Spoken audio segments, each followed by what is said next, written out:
seorang pemuda yang turun dari Yerusalem ke Yeriko. Tiba-tiba datanglah segelombol penyamun dengan wajah yang seram dan postur tubuh yang besar. Dia menghampiri pemuda itu lalu menghadang pemuda tersebut.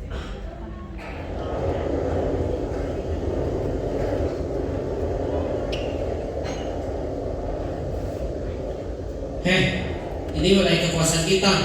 Dari mana lu? Apa yang lu bawa? Serahkan semuanya itu. Kalau enggak, lu gak akan bisa lewat sini dengan selamat. Siapa kalian? Dan mau apa kalian daripadaku? Kami perampok ingin memerasmu.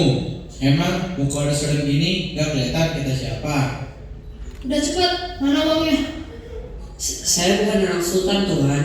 Saya tidak punya apa-apa, Tuhan. Kasihanlah saya. Bohong.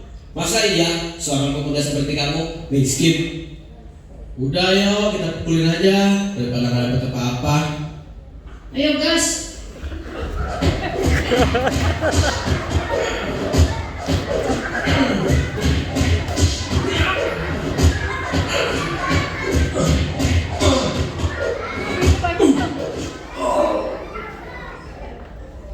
Setelah para perampok memukuli pemuda tersebut, mereka juga mengambil barang-barang yang berharga dan meninggalkan pemuda itu.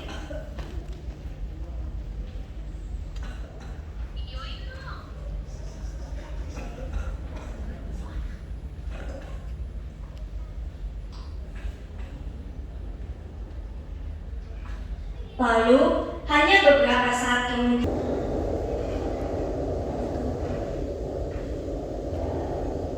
Duh, gangguin orang mau lewat aja. Mana pernah luka lagi? Pasti habis buat dosa. Makanya kamu kena tulah. Awas minggir, saya mau lewat. Saya seorang imam, jangan halangi jalan saya. Minggir, saya buru-buru.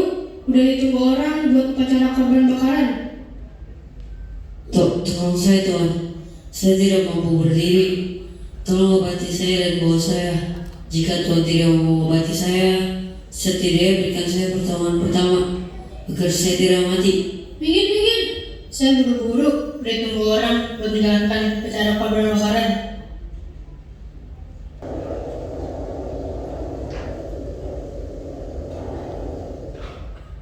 ih, siapa nih?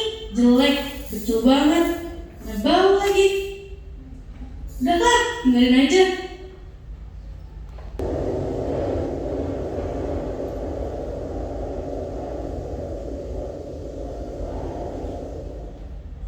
Sungguh kasihan orang ini. Baiklah, kiranya aku mengobatinya dengan minyak dan membungkusnya, lalu membawanya ke penginapan. Kamu siapa? Kenapa baik sekali terhadap orang yang tidak kamu kenal? Aku seorang Samaria. Aku melakukannya karena aku melihat kamu terluka dan dalam diriku ada suara yang berkata untuk membantu kamu. Sudah, jangan banyak bicara. Sekarang waktunya kamu istirahat supaya cepat pulih. Padahal kamu Samaria, tetapi kamu memiliki hati yang baik.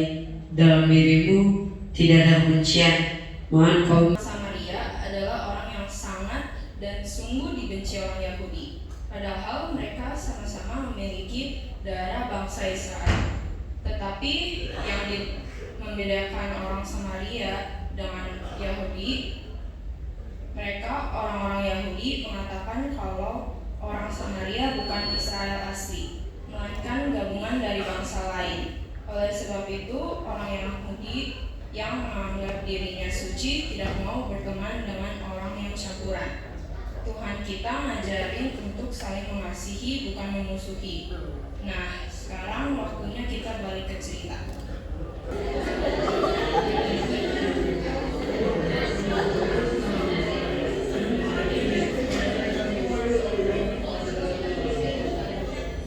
Sesampainya mereka di penginapan, seorang Samaria itu berkata, Bu, bolehkah kami menginap di sini untuk merawat pemuda ini? Tolonglah Bu, dia butuh peristirahatan dan perawatan segera.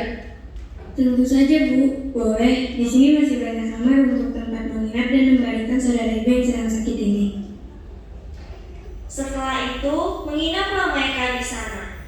Keesokan harinya, Menjelang orang Samaria itu meninggalkan penginapan tersebut, berkatalah seorang Samaria itu pada pemilik penginapan, Bu, ini biaya buat penginapan kami dan perawatannya selama ia sakit.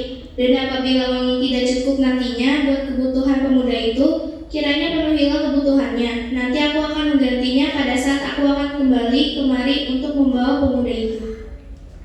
Tentu, Bu. Kami akan merawatnya di sini hingga ia sembuh nantinya. Ibu tidak perlu khawatir tentang pemuda itu. Di saat Ibu akan kembali kemari, ia akan baik-baik saja. Terima kasih banyak, Bu.